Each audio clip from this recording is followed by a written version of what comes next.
नमस्कार दोस्तों, स्वागत है आपका हमारे YouTube चैनल हर्षित एकेडमी पर।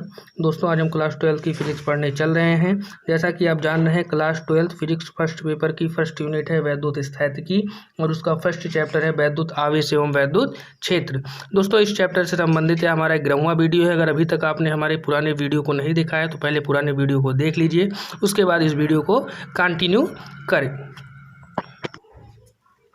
आज हम पढ़ेंगे वैद्युत द्विध्रुव की निरक्षीय अथवा अनुप्रस्थ स्थिति में वैद्युत क्षेत्र की तीव्रता, जो कि बहुत ही ज़्यादा इम्पोर्टेंट हेडिंग है। ये बोर्ड में कई बार पूछी भी जा चुकी है। इससे पहले मैंने एक हेडिंग आपको पढ़ाई थी, वैद्युत द्विध्रुव की अक्षीय अथवा अनुदैर्ध्य स्थिति में वैद्युत क्षेत्र की तीव्रता। आइए हम आज पढ़ते हैं निरक्षीय अथवा अनुप्रस्थ स्थिति में वैद्युत क्षेत्र की तीव्रता।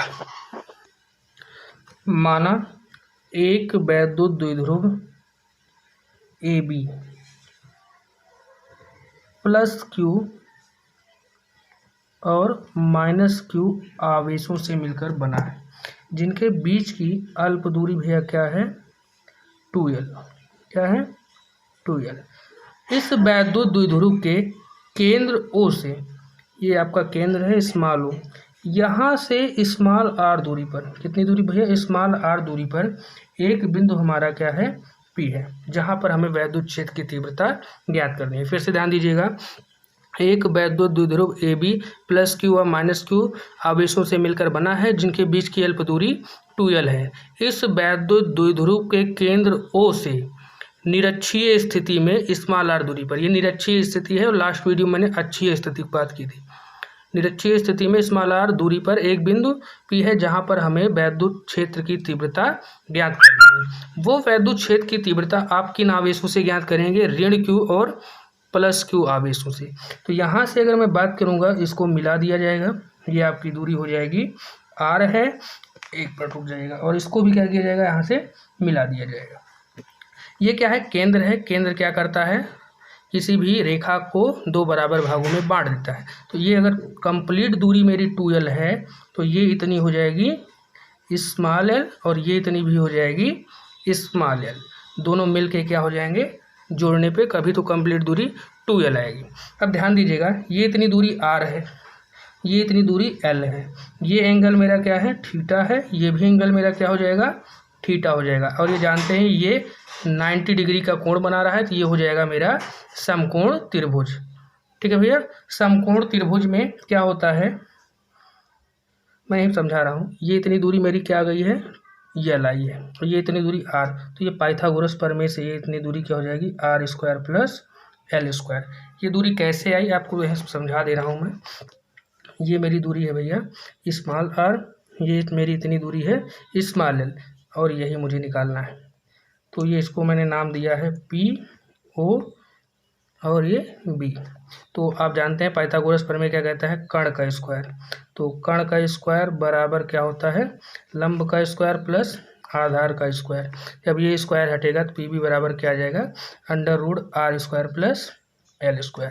इसी बेस पे यहाँ पर भी √r² प्लस L² हुआ है। सेम यही केस यहाँ पर भी लगेगा। ये इतनी दूरी हमारी क्या है, स्मॉल l, और ये इतनी दूरी क्या है, R, तो ये भी हमारा क्या हो जाएगा, √r² प्लस L²। आइए एक बार इसको मैं और आपको समझाता हूँ कि एक वैद्युत द्विध्रुव AB है, जो ऋण Q और प्लस Q आवेश से मिलकर बना हुआ है, और इनके बीच की अल्प दूरी 2L है। वैद्युत द्विध्रुव के केंद्र स्मॉल O से निरक्षीय स्थिति में स्मॉल r दूरी पर एक बिंदु P है, जहां पर हमें वैद्युत क्षेत्र की तीव्रता ज्ञात करनी है। तो ये भैया हमारा केंद्र है, तो केंद्र क्या करेगा, 2L को स्मॉल l और स्मॉल l नामक दो भाग में बांट देगा, और ये पाइथागोरस प्रमेय से आ गया हमारा ये दूरी √r² प्लस L², और ये होगा √r² प्लस L²। अब आइए हम निकालते हैं वैद्युत क्षेत्र की तीव्रता, एक बार प्लस Q आवेश के कारण और एक बार माइनस Q आवेश के कारण। तो आइए हम लिखते हैं, ध्यान दीजिएगा, प्लस Q आवेश के कारण वैद्युत क्षेत्र की तीव्रता, वैद्युत क्षेत्र की तीव्रता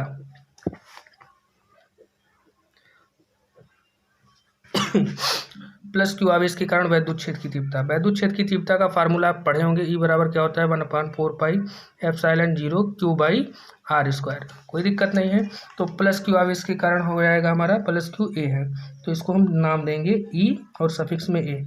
ई बराबर क्या हो जाएगा 1/4 pi epsilon 0 Q by R square. तो आर की वैल्यू यहाँ से यहाँ तक क्या निकाली गई है भैया, under root R square plus L square का होल स्क्वायर। ठीक भैया। वैद्युत क्षेत्र की तीव्रता कैसी राशि है, सदिश राशि है, सदिश राशियों में दिशा होती है। तो दिशा मैंने आपको पहले ही पढ़ा दिया था, धन आवेश के कारण वैद्युत क्षेत्र की दिशा क्या होती है, जो धन आवेश की दिशा होती है। तो धन आवेश की दिशा यही तो होगी भैया, यहाँ पे निकाल लो। तो ये मेरा क्या हो जाएगा ई ए की दिशा। ठीक, धन आवेश की दिशा, धन आवेश जिस दिशा में गति करता है उधर ही चलता है। ठीक भैया। तो इसको हम क्या लिखेंगे, कौन सी दिशा है, एपी दिशा में, एपी दिशा में। ठीक, इसको थोड़ा और सॉल्व कर लिया जाएगा भैया। तो क्या आ जाएगा ये बराबर 1/4 pi epsilon 0 Q by, squaring करने पे रूट से ये कैंसिल हो जाएगा, केवल क्या बचेगा R square plus L square. आइए आगे देखते हैं। इसी प्रकार ऋण क्यू आवेश के कारण, ऋण क्यू आवेश के कारण वैद्युत क्षेत्र की तीव्रता, वैद्युत क्षेत्र की तीव्रता, कोई दिक्कत नहीं, ऋण का आवेश के कारण क्या हो जाएगा ईबी बराबर 1/4 पाई एप्सिलॉन 0 और क्यू बाई, देखिए यहाँ पर भी आवेश क्यू है, माइनस लगा है, परिमाण दर्शाना है तो आपको केवल क्यू लेना है, आर स्क्वायर। आर की वैल्यू यहाँ के लिए क्या है भैया, under root R square plus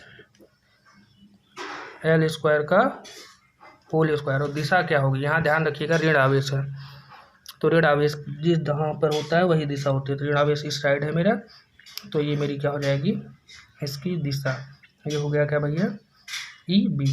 तो इसको दिशा क्या देंगे हम, पी बी दिशा में, इस दिशा में पी बी दिशा में। इसको थोड़ा अच्छे से सॉल्व करते हैं। तो ये हमारा क्या हो जाएगा ई बी इक्वल टू क्या आएगा 1/4 पाई एप्सिलॉन 0 क्यू, और स्क्वायरिंग करने पे ये भी क्या हो जाएगा, रूट जो कंप्लीट है मेरा ये हट जाएगा, तो क्या बचेगा R square plus L square.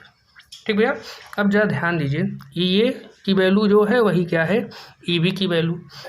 तो कहने का मतलब ई ए और ई बी का परिमाण भैया क्या है, समान है, परंतु दिशा, देखिए दिशा क्या है, दिशा भिन्न है।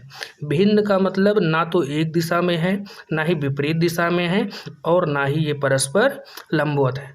ये अगर 3 केस बनता तो इसका रिजल्टेंट या परिणामी है हम निकाल सकते थे, लेकिन ये भिन्न भिन्न दिशाओं में है, इसलिए ई ए और ई बी का क्या किया जाएगा, वियोजन किया जाएगा। तो आप लिखेंगे क्या, वियोजन को थोड़ा आप ध्यान से समझिएगा। पहले आपको एक स्टेटमेंट लिखना पड़ेगा, चूँकि ये हुआ वेक्टर लगा है भैया, इसको ध्यान रख के रहिएगा, चूँकि वेक्टर ई ए हुआ वेक्टर ई बी परस्पर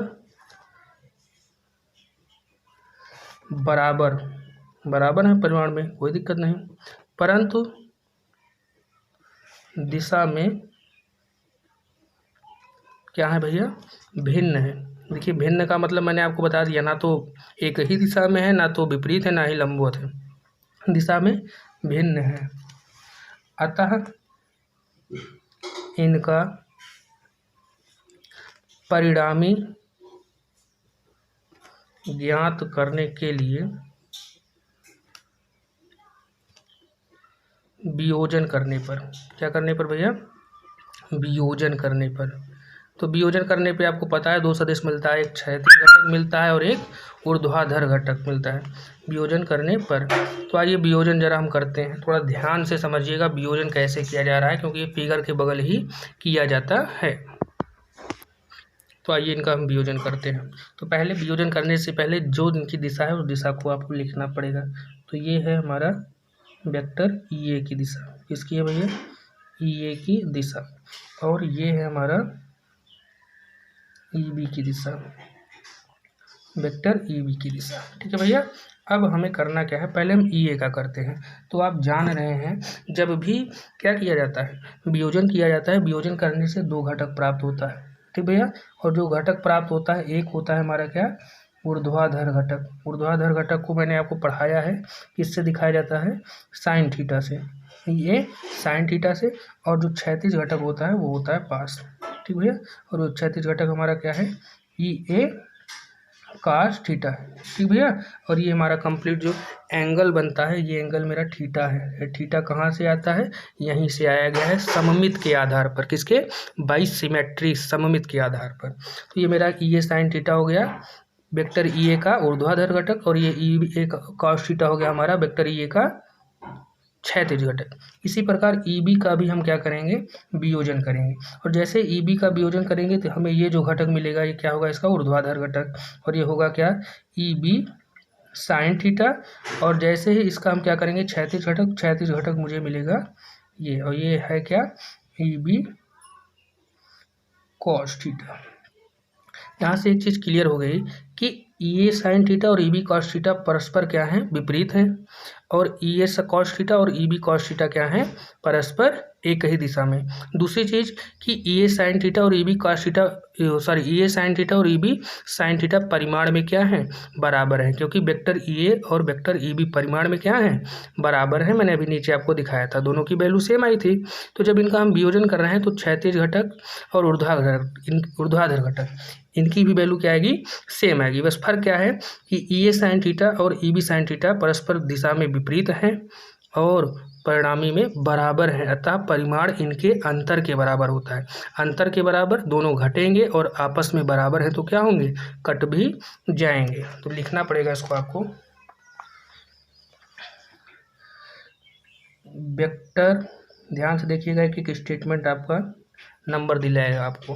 वेक्टर ए व वेक्टर ई बी के ऊर्ध्वाधर घटक परिमाण में बराबर परंतु दिशा में विपरीत है, परंतु दिशा में विपरीत हैं। और घटेंगे, घट के क्या होंगे, एक दूसरे को निरस्त कर देंगे। अतः ये एक दूसरे को निरस्त कर देंगे। एक दूसरे को क्या करेंगे भैया, निरस्त कर देंगे। बहुत ही इम्पॉर्टेंट हेडिंग है, वीडियो को आप 2 बार देखेंगे पूरा समझ में आ जाएगा। और ये बहुत ही इम्पॉर्टेंट है, मैं बार बार इस चीज़ों को बता रहा हूँ। एक दूसरे को पूरा निरस्त कर देंगे, परंतु क्षैतिज घटक एक ही दिशा में है। आपको पता होगा जब दो सदिश परस्पर एक ही दिशा में होते हैं तो उनका परिणामी उनके योग के बराबर आता है, परंतु क्षैतिज घटक एक ही दिशा में है, एक ही दिशा में है। अतः इनका परिणामी, तो इनका परिणामी भैया क्या हो जाएगा, मैं यहाँ लिख रहा हूँ, वेक्टर ई बराबर, ये केवल आप ही बराबर लिखिए, कोई दिक्कत नहीं, परिणामी निकालना है। तो क्या हो जाएगा, E A cos theta plus E B cos theta. ठीक भैया। अब ई ए की वैल्यू भी पीछे आपने निकाला है, क्या आया है, 1/4 pi epsilon 0 Q by R square plus L square. ठीक, कॉस थीटा ऐसे ही रहेगा। प्लस ई बी बराबर भी क्या आया है, 1/4 pi epsilon 0 Q by R square plus L square cos theta. अगर ध्यान दीजिए तो ये चीज़ और ये चीज़ आपस में पूरा क्या है, बराबर। अगर कंप्लीट को x मान लूँ और इसको, तो ये भी x हो जाएगा, और दोनों जुड़ रहा है तो जुड़ के क्या आएगा, 2x, 2 इंटू एक्स। एक्स की वैल्यू क्या है, 1/4 pi epsilon 0 Q by R square plus L square into cos theta. ठीक भैया। आइए अब जरा हम कॉस थीटा की वैल्यू निकालते हैं। 2 गुणे 1/4 pi epsilon 0 Q by R square plus L square. Cos theta बराबर क्या होता है, लाल बटा कक्का से आप निकालेंगे, होता है आधार बटे कर्ण। क्या होता है भैया, आधार बटे कण। तो ये क्या हो जाएगा 2 गुणे 1/4 पाई एप्सिलॉन 0 क्यू बटा R square plus L square. जरा देखिए आधार क्या है कण क्या है, इसके लिए आपको फिगर देखना पड़ेगा। फिगर में ये हमारा क्या होगा, इतना आधार होगा और ये इतना क्या होगा, कण होगा। तो आधार हमारा यल है और कण है √r² प्लस एल स्क्वायर। इसमें भी देखेंगे तो हमारा आधार क्या है, यल है, और कण क्या है √r² प्लस एल स्क्वायर। तो यही वैल्यू यहाँ ले जाके रख दीजिए। तो आधार की वैल्यू क्या है भैया, एल अपान कण की वैल्यू क्या है √r² प्लस एल स्क्वायर। इसी को सॉल्व कर लीजिए, आपका आंसर आ जाएगा। तो इसको मैं थोड़ा अच्छे से सॉल्व कर रहा हूँ, 2 को मैं अंदर भेज दे रहा हूँ। तो ये 1/4 पाई एप्सिलॉन 0 ये हो जाएगा 2QL क्या करिए एक साथ ले लीजिए और इसको थोड़ा अच्छे से सॉल्व करिएगा। इसको लिखूंगा मैं r² प्लस एल स्क्वायर और अंडर रूट। चीज़ को ध्यान रख के रहिएगा, सॉल्व कैसे मैं कर रहा हूँ। अंडर रूट की वैल्यू होती है घात 1/2। यहाँ पे घात 1 छिपी है और बीच में गुणे का निशान लगा है, तो गुणा में घातें जुड़ती हैं, तो 1 में 1/2 क्या होगा, जुड़ जाएगा। तो ये आएगा 1/4 पाई एप्सिलॉन 0 2QL अपान ये हो जाएगा r² प्लस एल स्क्वायर, और गुणा में घातें जुड़ेंगी तो 1 में 1/2 जुड़ेगा, क्या आएगा 3/2। ये इक्वल टू आया है। अब अगर आपको याद हो तो मैंने आपको वैद्युत द्विध्रुव आघूर्ण पढ़ाया था। तो अगर याद हो आपको वैद्युत द्विध्रुव आघूर्ण क्या होता है, किसी एक आवेश तथा उनके बीच की अल्प दूरी के गुणनफल को क्या कहा था हमने, वैद्युत द्विध्रुव आघूर्ण। और वैद्युत द्विध्रुव आघूर्ण को किससे दिखाया गया था, P से। तो यहाँ पे 2QL की वैल्यू क्या होती है भैया, P अपान r² प्लस एल स्क्वायर की होल पावर 3/2 आपको लिखना पड़ेगा, जहाँ P वैद्युत द्विध्रुव आघूर्ण है, वैद्युत द्विध्रुव आघूर्ण है, ठीक भैया। और P बराबर 2QL मैंने पीछे के वीडियो में आपको वैद्युत द्विध्रुव आघूर्ण पूरा पढ़ा दिया है, ठीक भैया। मेरा ये पहला फार्मूला यहाँ पे क्या हुआ भैया, डेरिवेट। अगर आप इस वीडियो के पहले का वीडियो देखेंगे तो लगभग चीज़ें आपको समझ में आ जाएंगी, ठीक भैया। तो इसके लिए आपको मैंने पीछे भी बताया था कि कैसे r की वैल्यू बड़ी हो किससे, l से, तो ये l क्या होता था, कैंसिल आउट हो जाता था। आइए देखते हैं उसको भी। आइए इसका केस देख सकते हैं, स्पेशल इसका एक केस होता है। तो केस क्या है, यदि r की वैल्यू l से बहुत बड़ी हो, यदि r की वैल्यू l से क्या हो, बड़ी हो, तो ध्यान सुनिए, जायज़ सी बात है, r की वैल्यू, r देखिए हमारी क्या है, ये वैल्यू है, l से क्या होगी, बहुत बड़ी, l छोटी वैल्यू है और r क्या है, बहुत बड़ी वैल्यू। तो जब आप इसका वर्ग करेंगे, स्क्वायर करेंगे, तो ये क्या हो जाएगी, बहुत बड़ी हो जाएगी l स्क्वायर से। अतः l स्क्वायर को नगण्य मानने पर इस चीज़ को समझिए। मैंने आपको पीछे भी बताया था कि जैसे r की वैल्यू l से बहुत बड़ी है, r की वैल्यू 4 हो जाए और l की वैल्यू हो जाए 0.0001, तो इसको हम केवल क्या लिखेंगे भैया, 4 ही लिखेंगे। ये इसको इतना क्या करेंगे, नगण्य मान लेते थे, ठीक भैया। तो 4 का स्क्वायर 16 हो जाएगा, और जब मैं इसका स्क्वायर करूँगा तो ये और भी ज़्यादा छोटा हो जाएगा, ठीक है। तो इसीलिए हम क्या करते हैं कि जो छोटी वैल्यू है उसको क्या करेंगे, निगलेक्ट मान लिया जाएगा, नगण्य। तो मैंने आपको पहले ही बता दिया l स्क्वायर क्या है, छोटा है, तो इसको नगण्य मान लेंगे। तो बचेगा क्या, E = 1/4 पाई एप्सिलॉन 0, ये स्मॉल p है, ध्यान रखे रहेगा, स्मॉल p अपान r² प्लस एल स्क्वायर को हमने नगण्य मान लिया, तो हो जाएगा 0/3/2। इसको और अच्छे से लिखा जाएगा, E बराबर 1/4 पाई एप्सिलॉन 0 P अपान r²। देखिए 0 जुड़ेगा कोई मतलब नहीं, तो स्क्वायर से ये कैंसिल हो जाएगा, क्या बचेगा, r⁻3। यही हमारा क्या है भैया, फार्मूला है। जब भी एग्जाम में आएगा तो आपको यहाँ तक कंप्लीट करना पड़ेगा, ठीक है। इसको अगर आप सदिश रूप में लिखेंगे तो क्या हो जाएगा, सदिश रूप में वेक्टर E बराबर 1/4 पाई एप्सिलॉन 0, ठीक। देखिए P क्या है, वैद्युत द्विध्रुव आघूर्ण, और वैद्युत द्विध्रुव आघूर्ण आपकी क्या है, सदिश राशि है। तो सदिश राशि इसलिए यहाँ पे मैं माइनस लगा रहा हूँ, क्या लग रहा है भैया, माइनस लग रहा है, अपान r³ वेक्टर फॉर्म में लिखिएगा तभी आप माइनस लगाएंगे, अन्यथा नहीं लगाएंगे, ठीक है भैया। स्मॉल p और यहाँ पे आपका क्या था, ये जो बिंदु है कैपिटल P, इसमें थोड़ा अंतर है, इसको ध्यान रख के रहिएगा। देखिए दोस्तों, प्रॉब्लम आती है आपको वियोजन करने में, तो वियोजन कैसे किया गया है इसको मैंने आपको 11th में पढ़ाया गया है कि किसी भी वैद्युत सदिश का किसी भी सदिश का भिन्न भिन्न दिशाओं में प्रभाव जानने के लिए उसका वियोजन किया जाता है, जिससे 2 घटक प्राप्त होते हैं। सब आपको मैंने 11th में पढ़ा रखा है। दोस्तों, अगर आपको ये वीडियो पसंद है तो वीडियो को लाइक करें और शेयर करना बिल्कुल भी मत भूलिएगा। धन्यवाद।